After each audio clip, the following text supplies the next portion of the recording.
সালামু আলাইকুম রহমতুল্লাহ। আলহামদুলিল্লাহ, আজকে আমি আপনাদেরকে দেখাবো লাউয়ের মাচার পাশে একটু জায়গায় কিভাবে আমি পালং শাক আর কুমড়ার শাক লাগিয়ে দিয়েছি। আল্লাহর রহমতে আমার লাউয়ের মাচা এখন খুব সুন্দরভাবে ফলন দিচ্ছে, তাই ভাবলাম পাশে যে ফাঁকা জায়গাটা আছে সেখানে পালং শাক আর কুমড়া শাকের জন্য ব্যবহার করি। প্রথমে আমি জায়গাটা ভালোভাবে পরিষ্কার করে নিয়েছি, আগের শুকনো পাতা আগাছা সব তুলে ফেলেছি। তারপর মাটি একটু আলগা করে কোদাল দিয়ে জুড়ে করেছি যাতে গাছের মূল সহজে মাটিতে ঢুকে যায়। এরপর ঘরের পাশে থাকা পুরনো গোবর সার আর ছাই মিশিয়ে একটা হালকা জৈব মাটি তৈরি করলাম। এখন আসি বীজ ছড়ানোর কথা। আমি খুব ঘনভাবে না, বরং একটু ফাঁকা ফাঁকা করে পালং শাকের বীজ ছিটিয়ে দিয়েছি। তারপর অল্প করে মাটি চাপা দিয়েছি যেন বীজটা মাটির ভিতর থাকে কিন্তু বাতাস পায়। এরপর কুমড়া শাকের জন্য 2-3টা জায়গা ছোট গর্ত করে বীজ পুঁতে দিলাম। এই জায়গাটা লাউয়ের মাচার পাশে হওয়ায় দুপুরে বেশি রোদ পড়ে না, তাই শাক গাছের জন্য দারুণ একটা পরিবেশ তৈরি হয়। আমি পানি দিয়েছি অল্প অল্প করে যেন মাটি ভিজে থাকে কিন্তু জমে না যায়। পানি দেওয়ার পর জায়গাটা কিছুটা ছায়াযুক্ত অবস্থায় রাখলে বীজ ভালোভাবে অঙ্কুরিত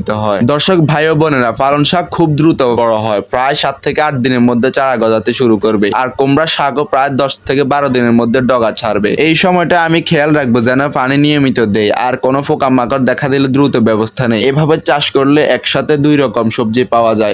একদিকে লাউয়ের ফলন, অন্যদিকে পালং শাক ও কুমড়া শাক। এটা শুধু জায়গার সঠিক ব্যবহার না, বরং ঘরের সবজি খরচও অনেকটা কমে যায়। আমার লক্ষ্য ছোট জায়গাতেও যেন আমরা উৎপাদন বাড়াতে পারি ইনশাআল্লাহ। সবশেষে একটা কথা বলবো, চাষাবাদ শুধু উপার্জনের জন্য না, এটা একটি তৃপ্তির জায়গা। যখন দেখি নিজের হাতে লাগানো গাছ ফল দিচ্ছে, তখন মনে হয় আল্লাহর রহমতে এই মাটিই আমাদের আশীর্বাদ। আপনারাও চেষ্টা করুন ফাঁকা জায়গায় ফেলে না রেখে একটু মাটি তৈরি করে কিছু লাগিয়ে দিন। আল্লাহ তাআলা তাতে বরকত দিবেন ইনশাআল্লাহ। ভিডিওটি ভালো লাগলে লাইক দিন, কমেন্টে জানাবেন আপনিও কি কি শাক লাগিয়েছেন। আগামী ভিডিওতে দেখা হবে ইনশাআল্লাহ পালং শাক ও কুমড়া শাকের যত্ন ও সার প্রয়োগের কেমন ভাবে করতে হয় সবগুলো নিয়ে। আল্লাহ হাফেজ। আসসালামু আলাইকুম রহমতুল্লাহ।